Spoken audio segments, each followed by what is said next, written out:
Welcome into Speaker Series, kicking off this year, 2025. Let's give a round of applause for Bryson. That was awesome.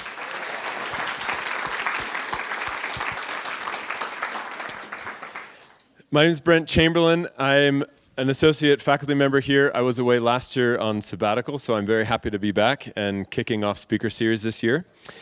Thank you all for attending. I know some of you it's required, but even if it wasn't required, these are really fantastic events to attend. Sometimes they can transform your life and give you some new thoughts of things that you don't always have to, be forced to hear from us people that you regularly see. So we have an amazing speaker series this year, and I'm excited to help host our first guest. The mission of Speaker Series is to engage with different leaders in allied disciplines, and we really are proud of our students and the faculty and facilities to be able to do this, to demonstrate this. It really is a special thing to invite people from far away and from large organizations and small organizations that have meaningful impacts to present and share their knowledge with us. So these talks are recorded for posterity, for use in studios and the greater community. And we ask that you do be engaged in these talks. So I know many of you have laptops out and otherwise notebooks and those things. Please take notes. There are Q&A afterwards.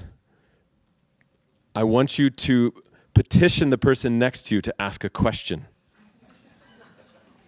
Okay? There's a peer pressure. Ask a question. Here's the thing. You don't want faculty asking questions, because we go on and on. So, students should ask questions, okay? Afterwards, we'll go meet in Common Studio for a follow-up reception, some refreshments, and additional conversations. I'd like to make the land acknowledgement here as part of USU's land acknowledgement.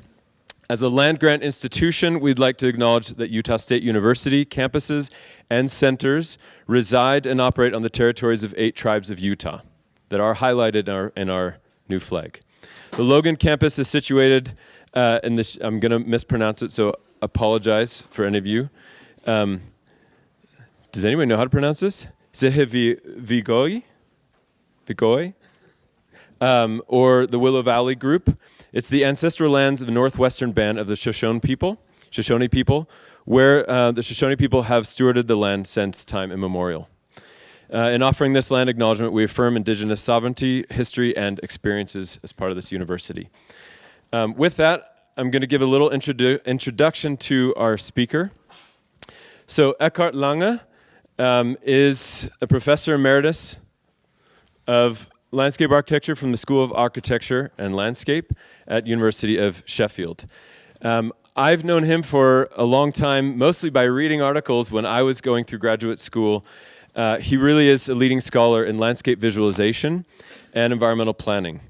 He studied at TU Berlin and later earned a degree at Harvard, and then went on to complete his doctorate and habilitation, which is a major thing at ETH University, or ETH, in Zurich. And there he was until 2004. And then afterwards went to Sheffield for several years and ended up becoming the head of the department from 2010 to 2014. So like I said, I have read a lot of his works. He's advanced a lot of different methods for visualizing and communicating landscapes.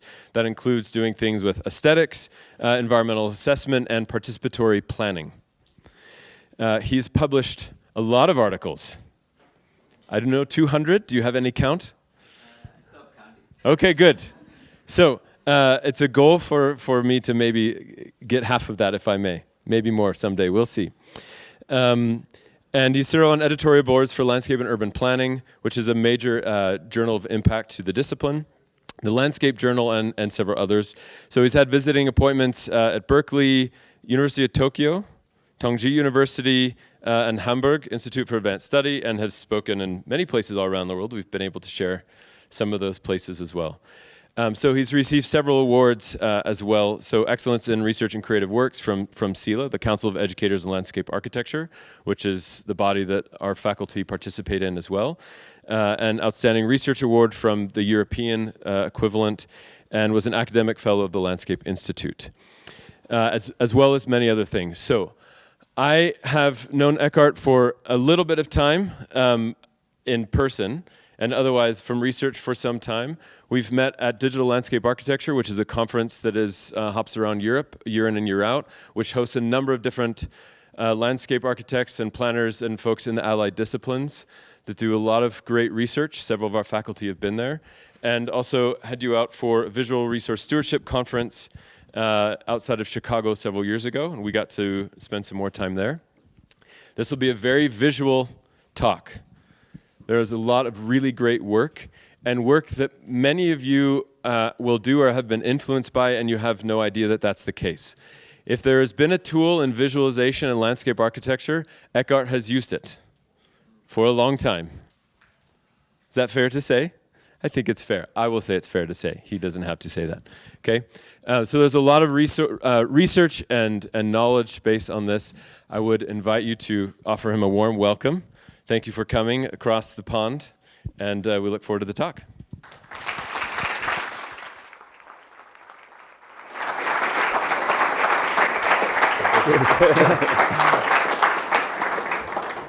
Well, good afternoon. Thanks so much for inviting me. And unfortunately, Brent put the bar quite high for my presentation now, so I hope you won't be disappointed at the end. And thanks for the musical introduction, because my son is playing the same Einaudi pieces as you do. So I felt like being at home to some degree, I must say. That's amazing.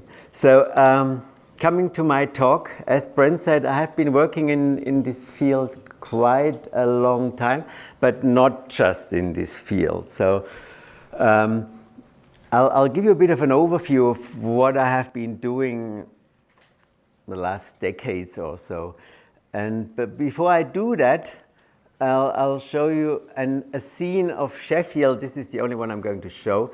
Standage Edge is the equivalent to Logan Canyon, so to speak. That's our landmark landscape. And who knows the movie Pride and Prejudice? Yeah? Well, I'm surprised so many. I quite like the movie, actually, I have to say. And this is where it was filmed, Standage Edge. That's just outside of Sheffield. So that's Keira Knightley. And I came a bit later. So they missed me, unfortunately. So don't look out for me in the movie. But the movie is great. Coming back to the topic, I've got a presentation that has 3 sections. They're all about the same length. Equally, and I've got some conclusions at the end. The first is how we perceive the landscape. And as Brent said, I had a lot to do with the visual representations of some kind. And nowadays, we are completely flooded with images. When I started, well, a long time ago, you had to draw your thing, or you took a picture of it, or digital modeling was really in its infancy. Nowadays, everybody produces images all the time. We are really flooded with pictures. Pictures have become so important. If there's news without picture, there's no news. Just look, if you listen or if you watch the TV, there's always an image with the news. There's not just the news, it's always image. So my question, does anybody notice this image? Does anybody notice this image? So the question is this a pipe? I think that's a fair question, because when I first saw that picture or that painting, I thought, well, for sure it's a pipe. René Magritte, who is a surrealist artist, said this is not a pipe. Why is this not a pipe? Because it's only an image of a pipe. It's not a real pipe. A pipe is haptical, it's 3D, it stinks maybe. This is, if you translate this is not a landscape either. This is just an image of a landscape. It's not the real thing. But what we do always, and you will probably do the same thing to some degree in this course here, you will be doing some visual assessment. And most likely you will use images for doing this. But we're missing out quite a bit because this is not the real landscape. That looks like a landscape, but it's not the real thing. There's a very, I think, important person that needs mentioning here. That's William Gibson, an environmental psychologist. I think he was trained as a Navy pilot. And basically, I'll boil down what he's saying to two very simple statements. He said basically human perception is not static, and we are used to perceiving the environment while we are moving. So you always move around. You don't, when you are in the real landscape, it's not like looking at a picture. Sometimes you see empty frames and you look through those empty frames and you see the landscape. But in the real landscape, you wander around and your eyes constantly search whatever, maybe cougars in this country. So how are we perceiving our environment?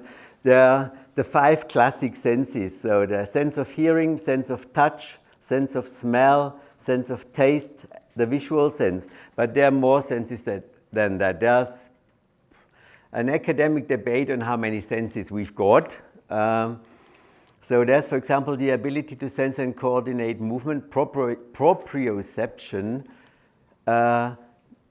Most of you will have experienced going an escalator that isn't moving when you think it is moving.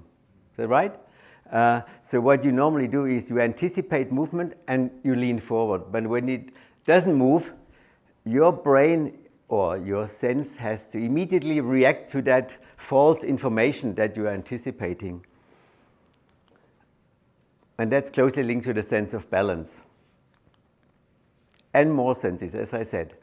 So in translating this into landscape architecture, I would say our discipline is very much visual oriented.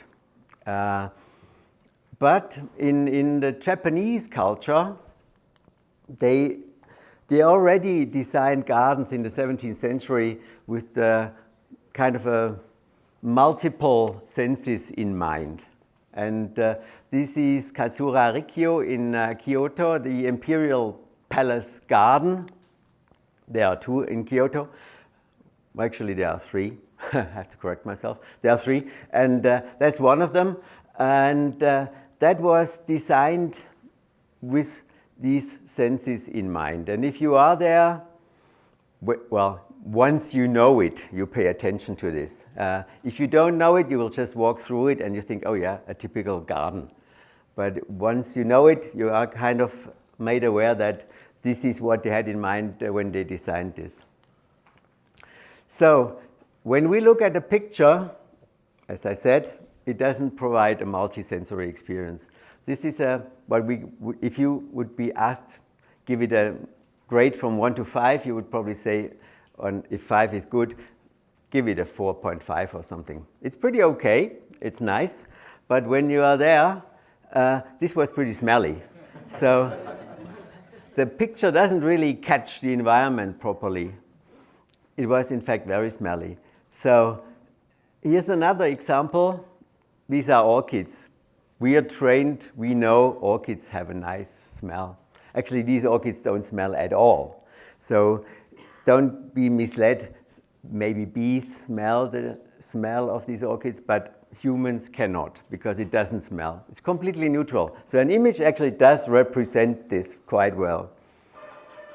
Now, there's some sound that comes into play. This is in Tokyo Bay. 20 years ago, I got completely annoyed because I wanted to hear the waves of the sea. What do I hear is this music. It's not me, it's played by these speakers in the park. Everybody had to listen to this music, whether you wanted it or not. Now, my question is, did you notice anything special in that movie? Anybody noticed anything special? Kind of remarkable? I'll show it to you again.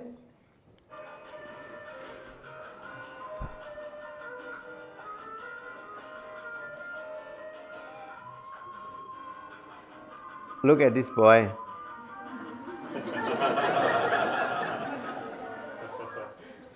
I looked at this movie 20, 30, 40 times, and I never realized that there's this boy playing soccer. And he's really good. I'm not sure how well playing he is now, but he's really good at it. But you get so distracted from this noise that you don't actually realize what's else going on in the scene.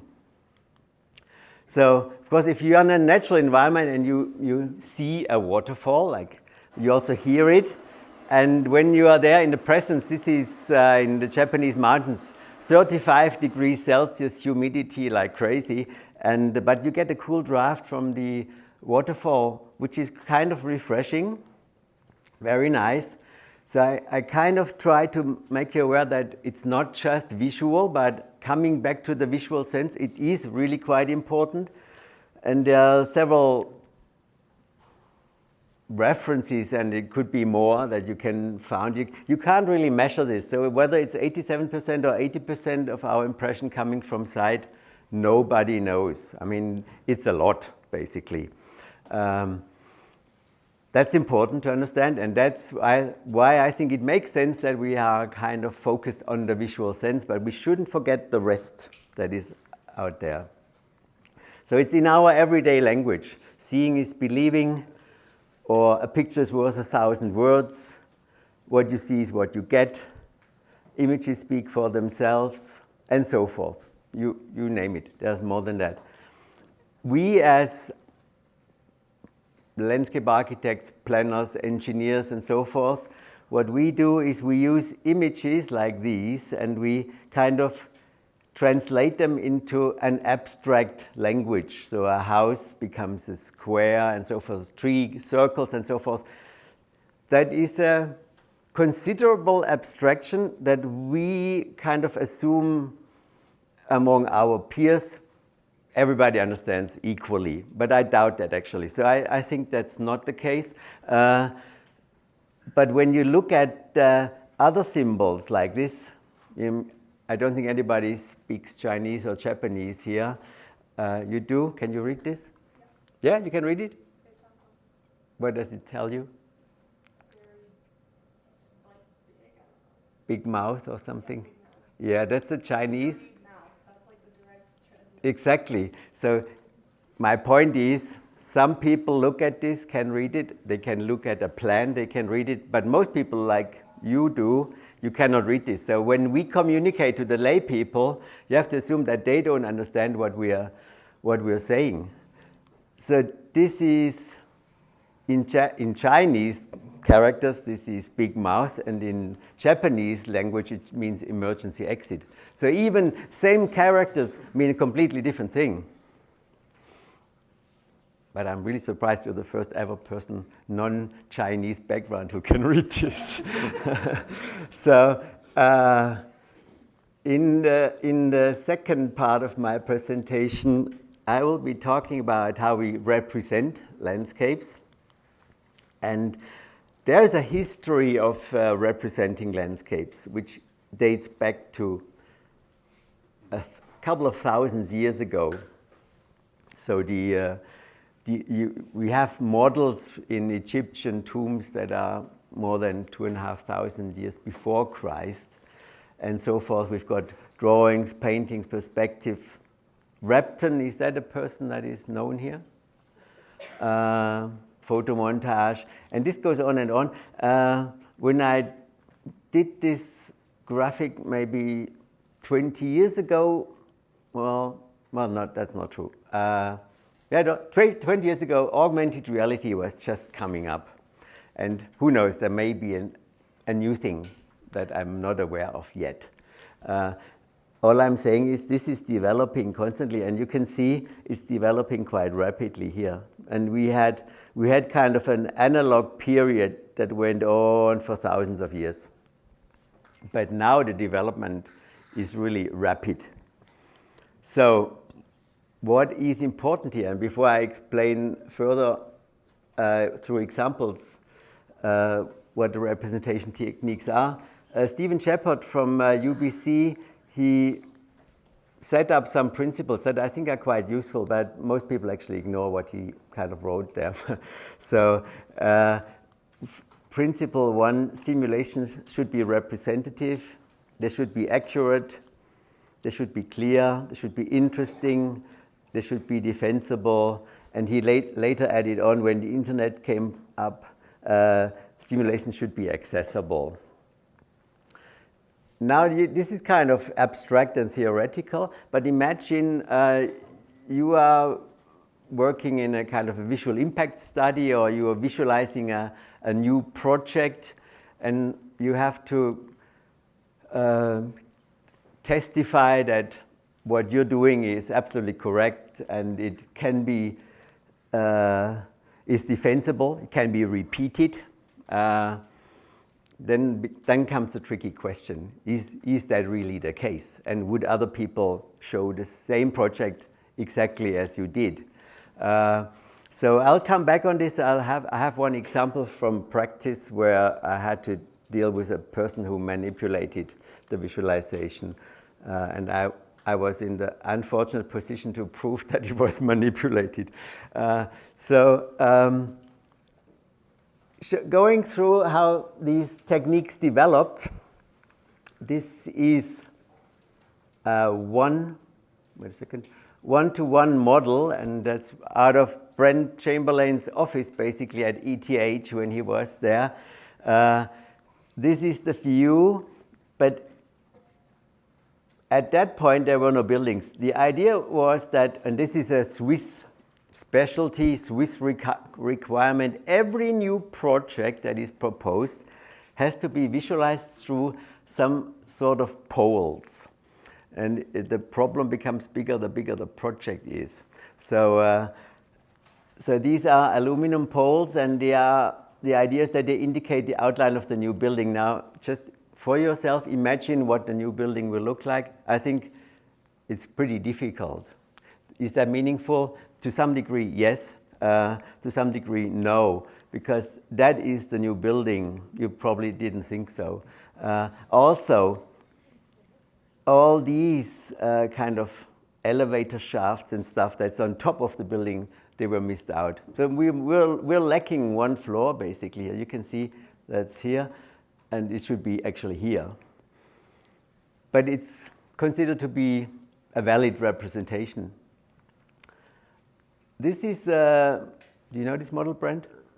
It's on the ground level floor where the architects have their history department, architectural historians are. Anyway, that's a model which is like as big as this piano or double as the piano, and it's pretty heavy. It has never been moved since I know. So somebody built it. It was brought in there, I guess, when the building was built, and since then it sits there. Now, how many of you did make a model? Or how many of you did not make a model? Let's put it that way. Some did not make a model. In landscape architecture, everyone has to do models. That's kind of as my experience. Everybody is made to make a model at one point in the career. And we kind of assume models are very good representations of the real world. I actually went to this site where I tried to find a perspective that matches the model perspective in the real world. And what you can see, so the horizon outline is pretty much the same, but you can see all the atmospheric conditions are completely missing. And that's very important, because when you're there in the field, and depending on the weather conditions, sometimes you wouldn't even see that ridge line. But here everything is clear and it's perfect, but that's not the real world. It's just an abstraction. Okay, everybody looks at these three buildings.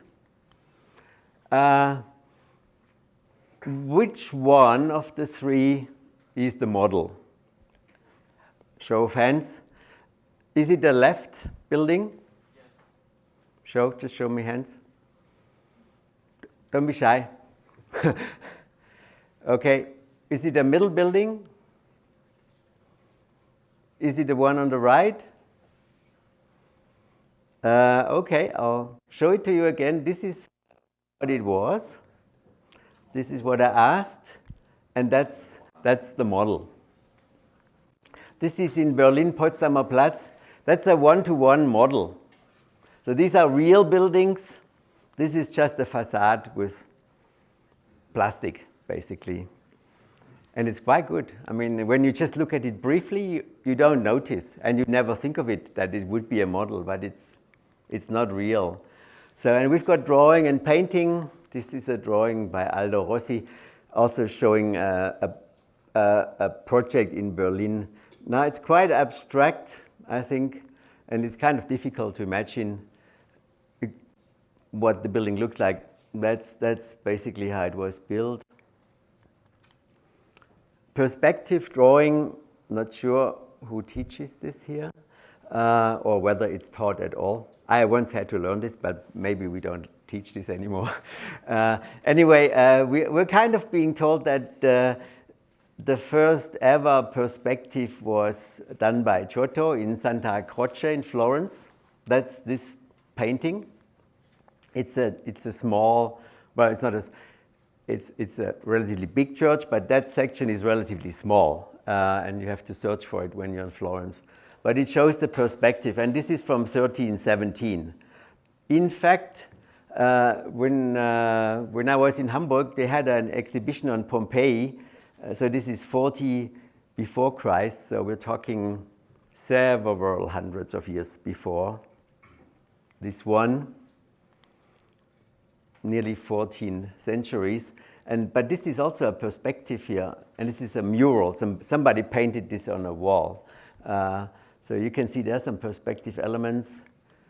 Even longer ago, this looks pretty much, and this is on a vase, a perspective drawing on a Greek vase 2,000 years before the Renaissance drawing or painting. Albrecht Dürer, this book is in ETH rare collection. I borrowed it, and it's quite amazing when you look through this because there are all these kind of recipes how to do a perspective, and he did this in 1525. It's kind of remarkable when you go through history, and you kind of feel the time then. Humphrey Repton, he became a very rich person through his invention of the before and after. And have you ever seen a Humphrey Repton book? So it's very convincing. You just take that flap to the side, and there we go. This is the design, and of course the clients seem to have liked it because it became very rich, and the method remains. It's the classic. Everybody of us does it before and after. That's always the same. I mean, we do this all the time, but he invented this. When photography came up, basically at the same time, analog photomontage came up. And there is famous examples from the Russian Revolution where they got rid of Trotsky next to Lenin because they didn't like him on the picture. So that was like a early 1920s already. And similarly, this is from 1990, digital photomontage came up like in late 1980s, and it was a real nightmare. You don't even want to know all the details. It was a real pain, so to speak. And of course, you could see how the management would work in Acadia National Park by just, copy-pasting or deleting trees. Next step, level up. My wife and I, we worked on a hydro project here in Switzerland, and this was the first ever virtual model in Switzerland, where you could move through. I wouldn't call it real time, but relatively fast. You needed very big computers to do this. And why did we do this? Because one of the questions, and I come back to Stephen Shepard that I mentioned earlier, was from where do we look at this project? That was the crucial question, because the people who wanted to build the dam. This is a big dam, and the scale is a bit misleading. We're talking here like 2,500 feet of length here. The company who wanted to build the dam, they were arguing with the consultants about the position of the viewpoints for the static visualizations, which we did as well.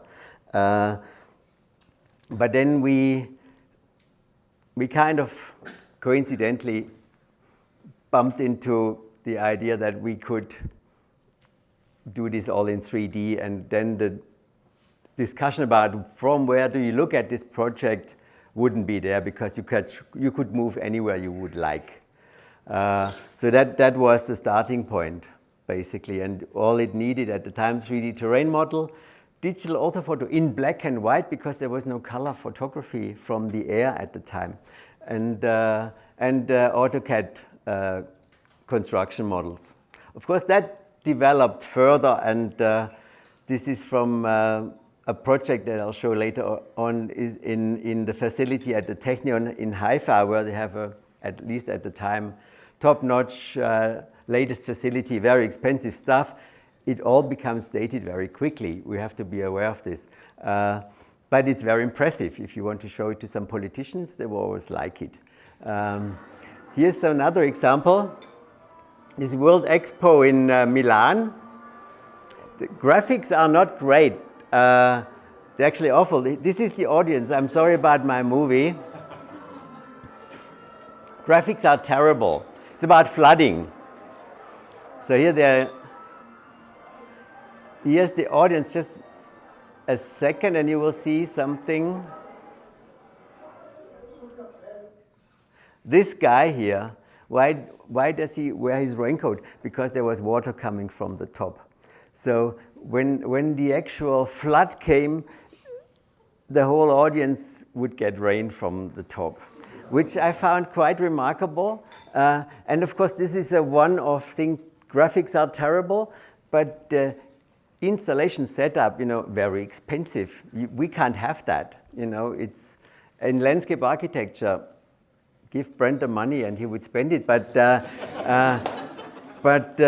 we can't have it. This is asking too much, So what we've got, of course, are now Google Earth, 3D, everything. This is Hamburg, and you can drive through.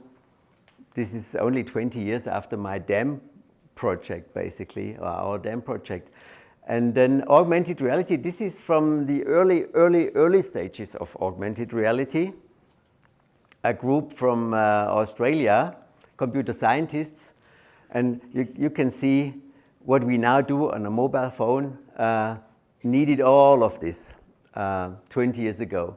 And what they're doing here is they're positioning a tree. The red thing is a tree. And here are some markers. Markers is the key thing in augmented reality.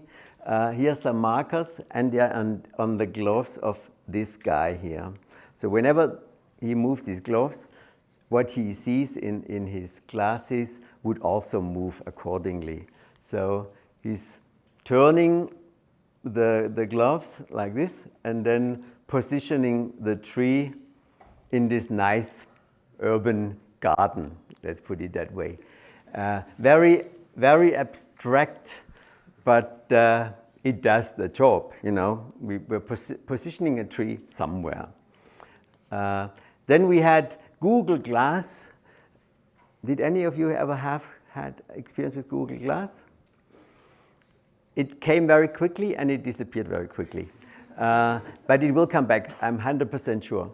I think there were some legal issues. We used it a little while, but I couldn't quite get it why I should be using this. And then it got shelved somewhere. So the third section is about communicating the landscape to stakeholders. So I have pretty much chronologically ordered all of this, except for one example I will show in a moment. So why is this important? In 1992, the Rio Declaration on Environment and Development said that we really should be incorporating the stakeholders in decisions that we are making. It's not just a top-down, It's also kind of a bottom-up process. And Cheryl Arnstein from 1969, this is like from the flower power period of California, where citizen engagement and public participation popped up out of nowhere, basically. She came up with that ladder of citizen participation, which I think at the time was great, but to me it's not practical. It's too complicated, I think. So I've simplified it a little bit, and the examples that I'm showing now, you can for yourself position where you think they are. So one thing is the information, meaning I talk to you and you receive my information. Then there's consultation. I talk to you, you say something, and I may listen or may not listen. And then there's joint decision making. I talk to you, you talk to me, and in the end we come up with a decision. On the extremes, there's manipulation. I'll tell you something which is a lie, basically. Or there's citizen control. You tell me what you think you want to be doing, and we'll be doing this. So the first example that I've got is manipulation. I thought, easy job. I was asked by the Peak District National Park Authority that there is a developer who wants to tear down this house and build a new house. And they gave me some visualizations, and I looked at them and thought, oh yeah, completely wrong. Now, the trick was, and I've never been in that position, I had to prove that what he showed was wrong. And this guy had lawyers in the background, and which I didn't know. It turned out to be quite of a tricky case. Anyway, if you look at this line, this is the extent on the right-hand side of a proposed building, which is indicated by the red line. And what also I had this mark in the field of none of the photographs that I received matched in scale, which is really problematic. You know, there wasn't a before and after at the same scale. There was a before at maybe 95% and an after at 102% and something else in between. So here is that outline with the corner of the building, which is proven, you know, that's a fact. And then what they did is showed that building. Now, it doesn't match that red line. It should match that red line from that perspective, but it doesn't. In addition, I had plans and sections where I tried to prove that the windows and the extension of the windows, the extent of the windows didn't match the plans. But when it comes to perspectives and comparing them with the actual 2D, it becomes very tricky. So I was counting pixels and stuff. Really bizarre, because in the first place, if I want to build this building, I would never show it in a completely manipulated fashion. So I found myself in a situation where I thought, oh, Stephen Shepard, you were quite right. But if they had done it in the first place, we would not be talking about this. But it was clearly manipulated, and in the end, the project didn't get built. So later on, or not later on, chronologically now, where we started kind of first with 3D and interactive workshop environments was with this wind turbine project. This is, again, ETH in Zurich in Switzerland. That's the extension I just showed at the beginning with those poles. That is now the visualization of it. And here are 3 wind turbines with some shadow casting, as you can see.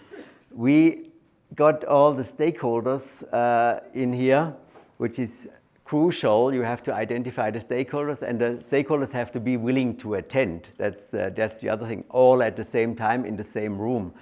And we then did an interactive workshop where, in the end, from 3 wind turbines, only 1 wind turbine was left. But that wasn't our goal. Our goal was to conduct the workshop and see how visualization could help in conducting such a workshop and decision-making process. So later on, we did a project also in Switzerland in the Biosphere Reserve where they had several kind of planning groups. One was agriculture, one was forestry, one was tourism. This was all of these was very bottom-up based. So there were, I mean, real farmers, you know, real foresters and real people from tourism. These were not students, these were the actual people.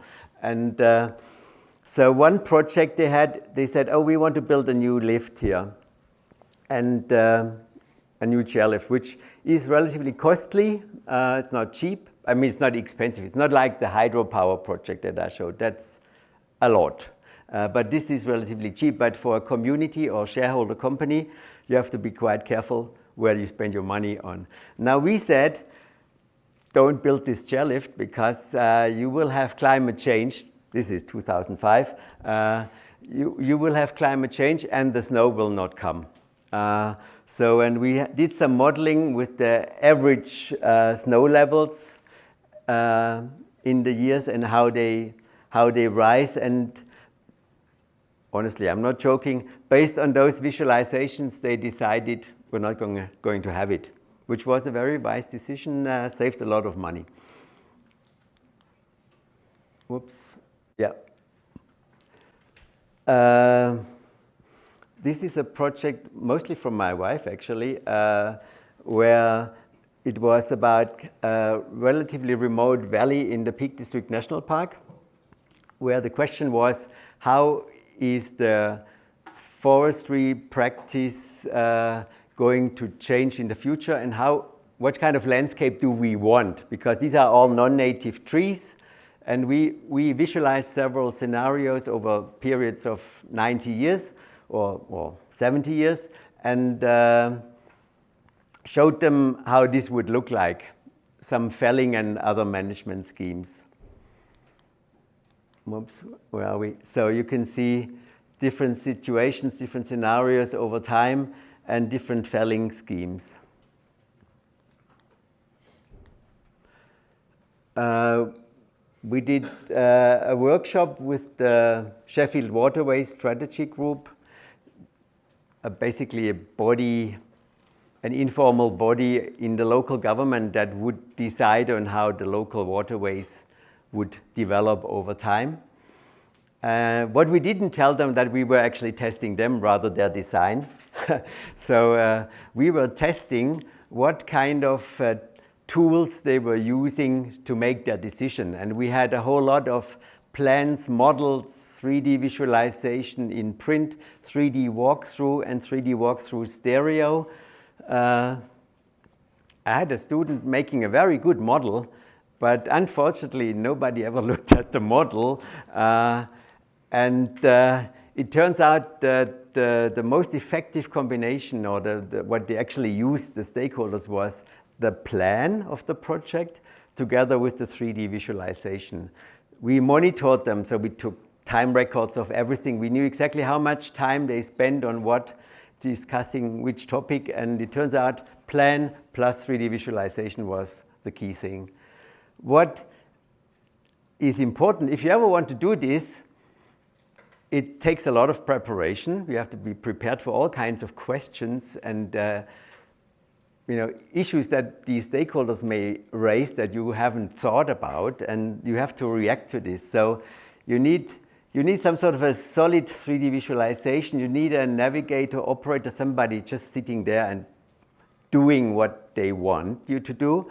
And then you need someone to run the show, and of course the public. If you want to achieve or reach a decision, you have to have the key people in the room. If you miss out on the key people, just leave it and forget it. It's a waste of time. So that's the setup. Here you can see different models, different kinds of representations, and the people talking about it, and I already gave you the results. It's all published.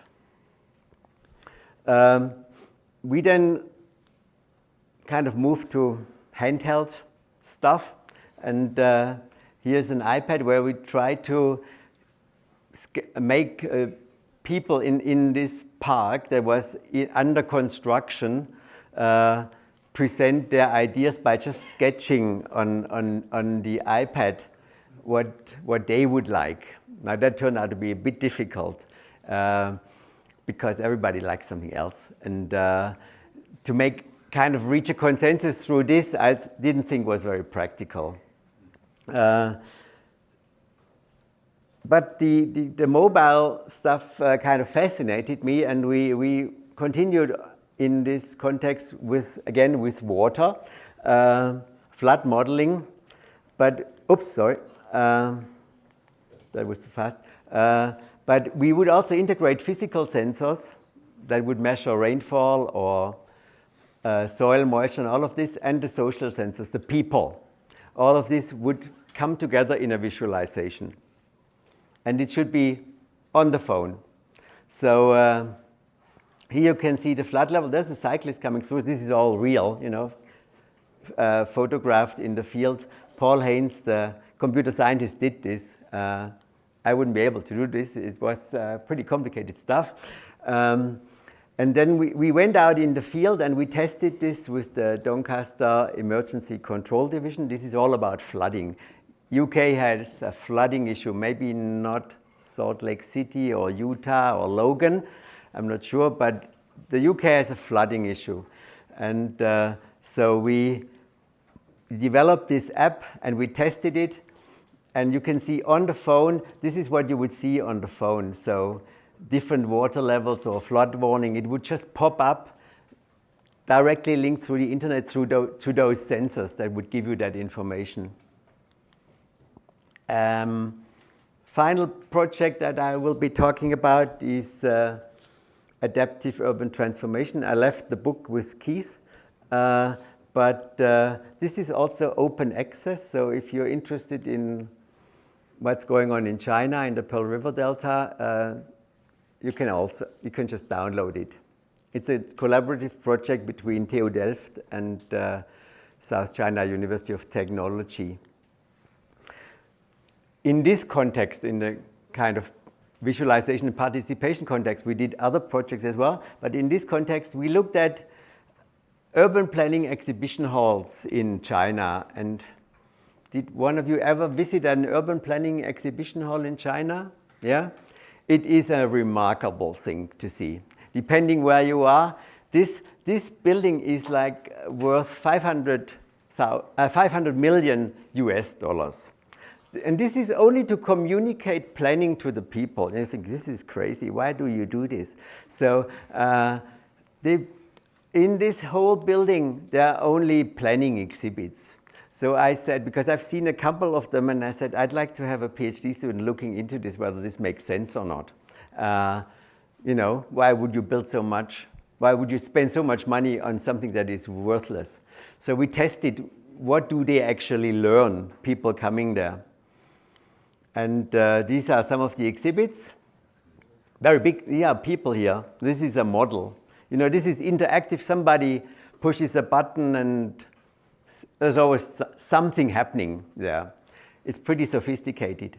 So we did a number of papers on this, checking how effective it is, and turns out it is quite effective. It depends a bit on the educational background. If you've got a planning or architecture or design background, you will take more out of the exhibition than other people. But generally speaking, it is quite successful overall, depending on, or not independent of your background in education.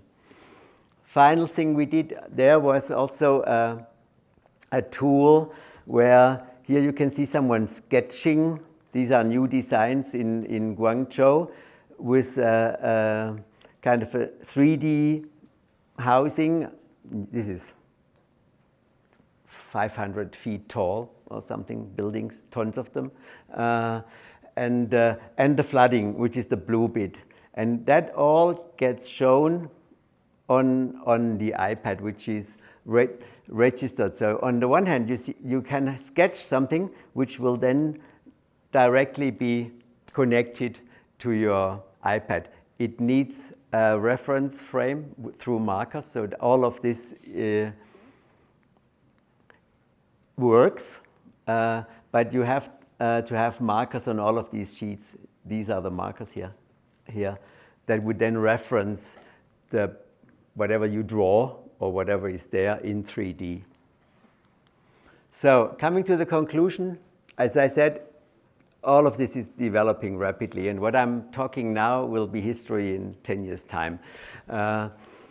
So what is important, it was a specialization at one point, so there were lots of, or not lots, a few people that specialized in this, but now landscape architects tend to use 3D all the time, every day. I've also left this book with Keith, and it's from 2005, but a lot of the principles, including Stephen Shepard's paper, they are still valid. So there isn't that much development in terms of theory. It's more in the application sophistication of it. So 3D is becoming part of everyday life. It's not just an image, the photography that we are flooded. We also realize that 3D is everywhere. This is, does anybody know Kraftwerk? Kraftwerk, the band? No? Techno pioneers, you should go and see. It's an amazing sound, visual experience. This is in 3D. They do their show in 3D.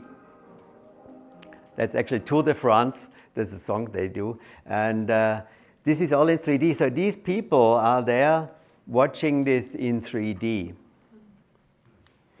But of course, we've got movies in 3D, games in 3D, so much stuff in 3D. Now the question is, do you want it or not? I find it a bit tiring overall. But that's not the question. It's there, so it can be used. And the expectations from the clients, stakeholders, public, and so forth, they're rising. That is the problem. As a discipline, we're quite faced with high expectations. So if you go to a meeting and show something to your client, they would probably say, oh, I'd like to have this a bit more, there needs to be a bit more realism. The problem is always, where can there be realism when the project hasn't been at that stage? You can only show what's the project is at the moment. But often what you get is, you get hyper-realism when the project is at the relatively early stage. So we only represent the visual dimension, and we can do this quite well. This in Lumion, for example, photorealism, other software, no problem. That can be done. Now, whether that's the real world or not, that's a different question. Because we can show something that looks real, but it is not. So we need to follow a code of ethics, which I think is important. And I've got one example here. We looked at this, a number. This is an architectural visualization from a real project in Sheffield, Sauerbruch and Hutton, famous architectural office. And we looked at the actual building, this is the built object. They left all of this stuff out. You can see the difference between what they showed and what we kind of graphically analyzed. There's quite a big difference. Now it perhaps doesn't matter because it depends on the situation. But as a fact, this is not the same thing as this. And so you can ask yourself, do I want this or do I want this? The architects, of course, want to sell their project, and they don't want any stuff in front of their house, which I fully understand. But it depends on the context. So coming back to the workshops, they need to be carefully planned. Don't just say, I'm going to do this and it'll work. It will be a failure. It has to be tested before.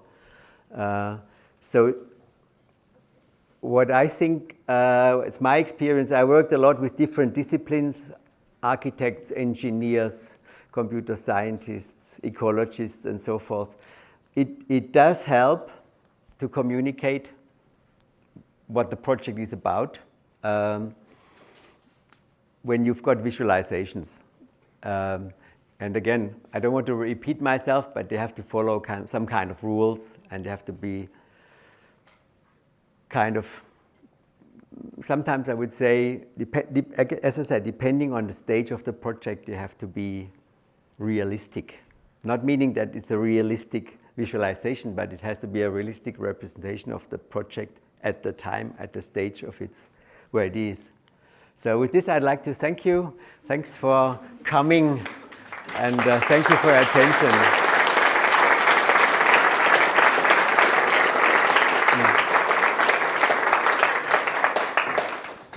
Thank you very much. So we have time for a few questions. No faculty, only students. So I'm curious. Yes, please. I think I'll run the mic so they can record it. Do you think that AI will influence how designs are modeled? Yeah, good point. I didn't show anything like that. Yeah, I had a slide that I kicked out. that was it's a Dutch AI visualization tool that is about what kind of streets do you like. Coincidentally, I know that street, and the 4 scenarios that AI tool generates are by far from actually what the reality there is, and it actually completely misrepresents the actual environment. But I think these tools are getting better. Former PhD student, she tried to do kind of river restoration scheme with AI, generative AI, and I told her it's not going to work. And after 1 year of testing, she agreed that it's not good enough. So she came back to actual, proper landscape visualization modeling stuff, but not automated. Other questions? Oh, we have. Was there someone else here?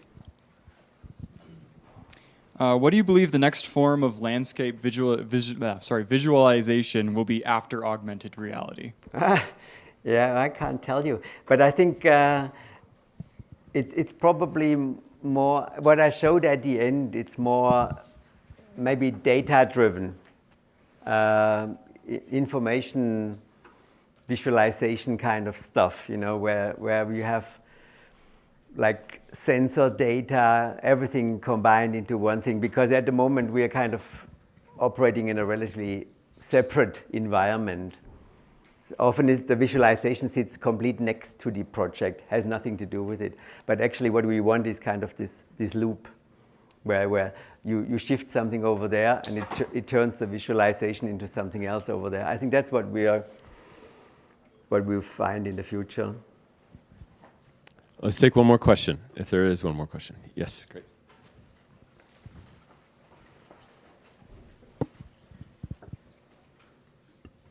I was just curious a little bit more about the participatory workshops that you've had, and if you've had times when they weren't planned as effective as they should, and like they didn't go well, and if that has happened, like what did you learn from those experiences? I think all of them went well. At the moment, I don't recall a failure. But we really, there's one thing, we really prepared very hard. When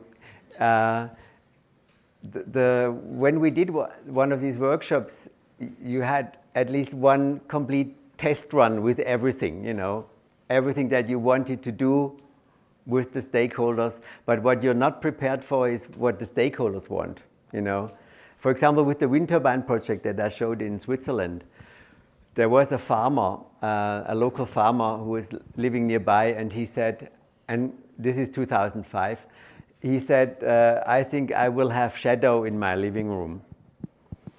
And I said, well, yeah, maybe we can't show this, So we had to park that. And another person was saying, I think the sound level of those wind turbines I don't like. We couldn't do sound and we couldn't do the shadows properly. So we came back and did a proper shadow modeling, and it turns out it was right. So the shadow would actually be cast in his living room. And the sound was solved at the time by the people who wanted to build the wind turbines saying, get in our coach, we'll drive you to a wind turbine that is exactly the same make, and we can look at it from different distances and so forth, and you will hear the wind turbine. So it was a bit of a workaround, and it wasn't a failure because we couldn't have done it anyway. But some of these things you cannot predict, and then you have to kind of find a solution that everybody's happy with, because otherwise, if these people, there was kind of the head of the parliament in Zurich was there, So if this guy is angry, forget any other future projects, So it had to be properly planned. So if the faculty have a question, you have to ask it in less than 10 words. Because it can't be a long one. I can't count to 10 in 10 minutes. Excellent. So a bit of a shameless plug. If any of you are interested in visualization and these sorts of things, I do teach an advanced visualization and geospatial, advanced geospatial and visualization of the environment, otherwise known as AGAVE. And then also that's next semester. You have to have some geospatial background though. And then there's also a class, generative AI, generative design and AI. So Keith and I worked on that, and Ben had taught that last year, and I'm going to be teaching that this next year. So there's a lot of visualization stuff. If you're interested, I think I'm going to be teaching it online. Teaching it, yes. Online, I think so as well. And I'll be available also here in person. So let's thank Eckart and his wife, Sigrid, for also coming as well. Thank you. Thank you.